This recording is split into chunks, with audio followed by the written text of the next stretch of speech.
What if a nation could lose billions, not through massive battles, but through silent strikes in the night?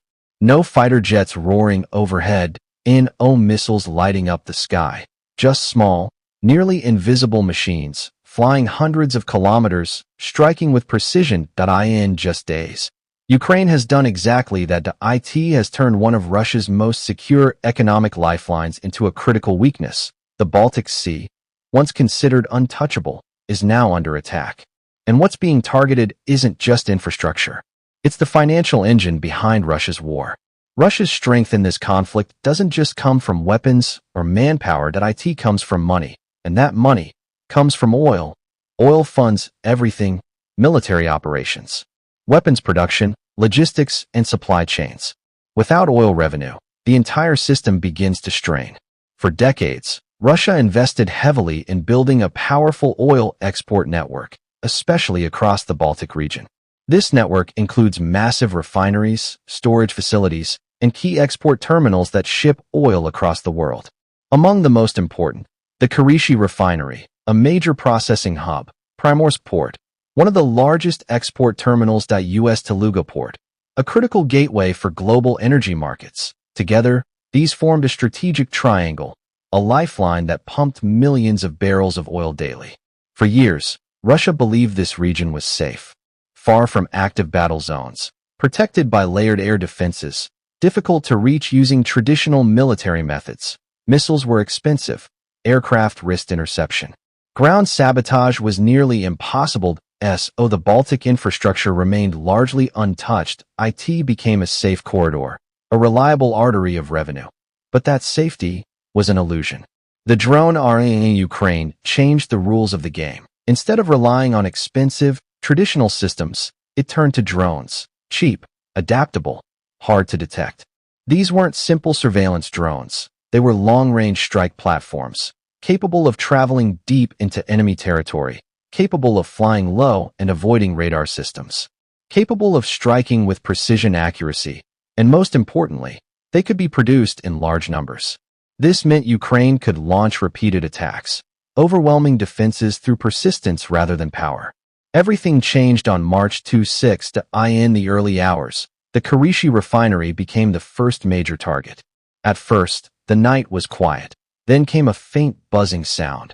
Moments later, explosions. Drones struck critical processing units. Storage tanks ignited. Fire spread rapidly across the facility. Within hours, operations were severely disrupted.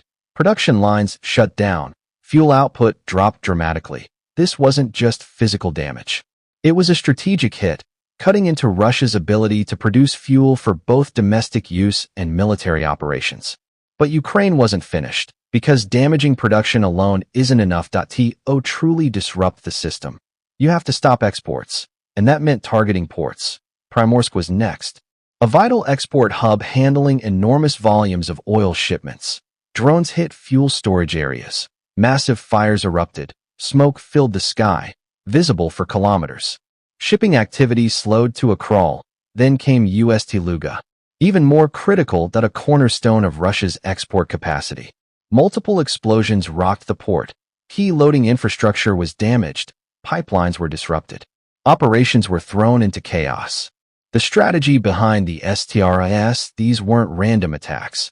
They were part of a carefully designed strategy. Ukraine targeted the entire chain: production facilities, storage systems, export terminals. This layered approach created a cascading effect.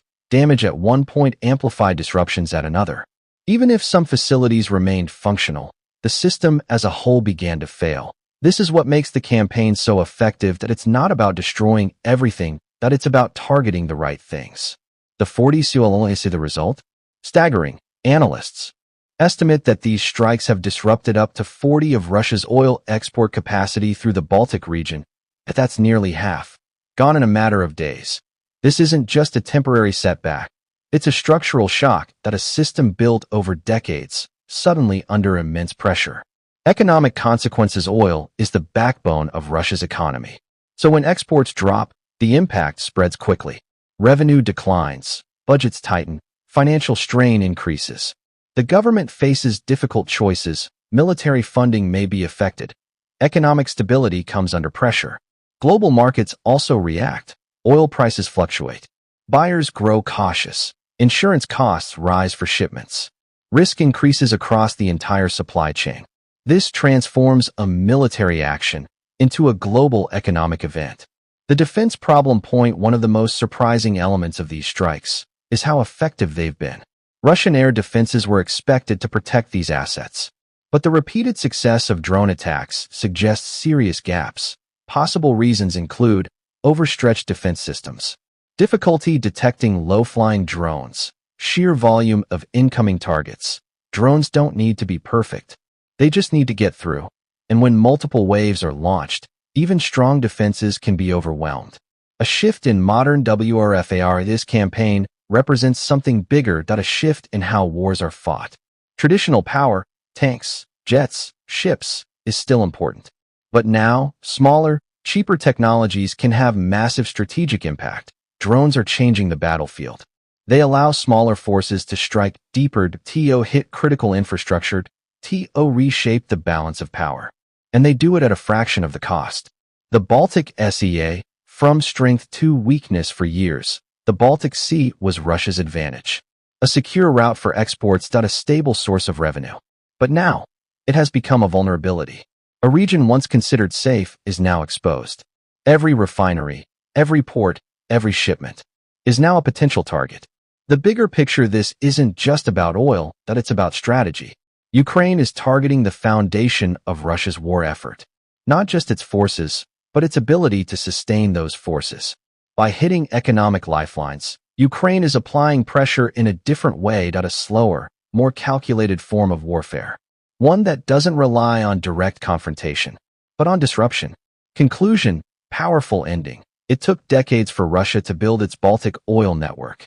Massive investments, careful planning, strategic development.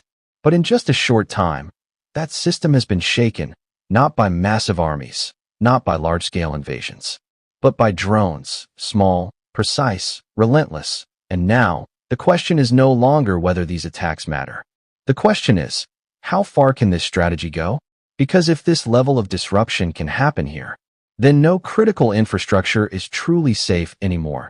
As the fires burned and smoke filled the Baltic skies, Moscow faced a difficult reality. This wasn't a one-time strike. This was a pattern, a campaign, and it demanded a response. Almost immediately, Russian officials moved to reassure the public. Statements were released. Damage was described as limited. Operations were said to be under control. But behind those statements, urgency was building. Emergency crews worked around the clock to contain fires. Engineers rushed to assess structural damage. Air defense units were redeployed to cover critical infrastructure. Because the real concern wasn't just what had been hit. It was what could be hit next. Scrambling for defense. Russia's air defense network is one of the most advanced in the world. But it was designed for a different kind of war. High-speed missiles, fighter aircraft, large, detectable threats. Drones change that equation. They fly low. They move slowly. They can approach from unexpected angles. And when dozens are launched at once, even the best systems can struggle. To counter this, Russia began adapting. More short-range air defense systems were deployed near key sites. Electronic warfare units were activated to jam drone signals. Radar coverage was expanded where possible. But these measures take time. And time is exactly what Ukraine is exploiting. The cost of defense. Here's the hidden challenge. Defending against drones is expensive. Sometimes, it costs more to stop a drone than the drone itself. A relatively cheap unmanned system can force the use of high-cost interceptors. This creates an imbalance, an economic strain. Over time, constant defense becomes harder to sustain. And this is where Ukraine's strategy becomes even more powerful. It's not just about destruction. It's about forcing the enemy to spend more, react more, and stretch more. Global energy shockwaves. The impact of these strikes doesn't stay within Russia. It spreads across markets, across continents. Because Russian oil isn't just local, it's global.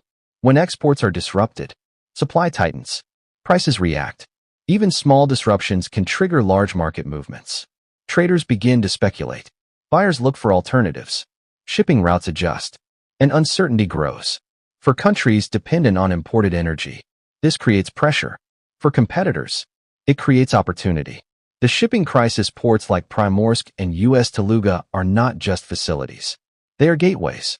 When they slow down or shut down, the entire supply chain is affected. Tankers are delayed. Schedules are disrupted. Contracts are impacted. Insurance premiums rise sharply. Because now, the Baltic Sea is no longer considered fully secure. Shipping companies must factor in risk. And risk costs money. This adds another layer of economic pressure on Russia's exports. Alternative routes. A limited option. Russia does have other export routes. Pipelines to the east. Ports in the Black Sea. Overland transportation networks. But none of them can fully replace the Baltic capacity. Not quickly. Redirecting oil flows takes time. Infrastructure needs to be adjusted. Logistics must be reorganized. And in the short term, losses are inevitable. The strategic shift. Ukraine's actions signal something important. A shift from battlefield confrontation to strategic disruption. Instead of focusing only on front lines, the focus expands to energy systems, logistics networks, economic infrastructure. This creates pressure far beyond the battlefield. It forces Russia to defend everywhere, not just where the fighting is happening. The psychological impact. There's another dimension to this campaign: psychological pressure. When critical infrastructure is repeatedly hit, confidence is shaken. Workers become cautious. Operations slow down. Decision-making becomes more conservative. And uncertainty spreads, because no one knows where the next strike will land. The future of drone warfare. What's happening here is not isolated. It's a preview, a glimpse into the future of warfare. Drones are becoming more advanced, more autonomous, more precise. They can be launched from far away, programmed with complex routes, coordinated in swarms, and used to overwhelm defenses. In the future, we may see even larger-scale drone campaigns, targeting not just oil, but power grids, transport systems, and communication networks. Can this strategy continue? The big question is, can Ukraine sustain this? Drone production requires resources. Technology must be maintained. Intelligence must remain accurate. Targets must be identified and tracked. But so far, the results suggest a high level of planning and capability. And as long as that continues, the pressure on Russia's infrastructure may persist. Russia's next move. Russia is unlikely to remain passive. Possible responses could include strengthening internal defenses further, targeting Ukrainian infrastructure in return, increasing electronic warfare operations, adapting military strategy to counter drone threats. This creates a cycle: action and reaction, strike and counterstrike. Escalation remains a constant risk. The balance of power. These events highlight a key reality. Power in modern warfare is changing. It's no longer just about size or numbers. It's about precision, innovation, adaptability. A smaller force, using the right strategy, can create outsized impact. Final thought, strong ending. The Baltic Sea was once a symbol of stability for Russia's oil empire. A secure route, a reliable source of revenue. But today, it tells a different story. A story of vulnerability, of disruption, of transformation. Because in this new era of warfare, even the strongest systems can be challenged, not by overwhelming force, but by smart, calculated strikes. And as drones continue to evolve, one thing becomes clear: the battlefield is